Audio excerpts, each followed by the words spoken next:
একদিন এক শিক্ষক ক্লাসে এসে সবাইকে বলল, আগামীকাল ক্লাসে সবাই তোমাদের খাতাতে মিথ্যা কিছু লিখে নিয়ে আসবে।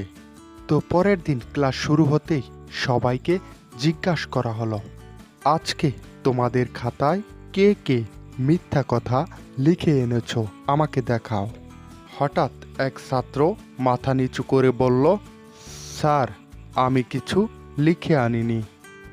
অনেক ছাত্র তখন হাসাহাসি করছিল, কারণ মিথ্যে কথা সবাই লিখতে পারে।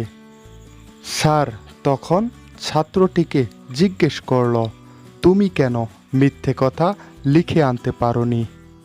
তখন ছাত্রটি উত্তরে বলল, আমার মা আমাকে শিখিয়েছে মিথ্যে কথা বলা মহাপাপ, তার কারণেই আমি মিথ্যে গল্পটি লিখতে পারিনি।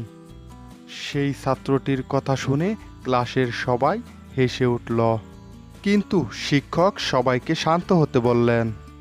আজকের ক্লাসে সবচেয়ে বড় শিক্ষা দিয়েছে এই ছাত্রটি, কারণ সে শুধু লেখা নয়, জীবনে সত্যিকারের শিক্ষা কাজে লাগিয়েছে।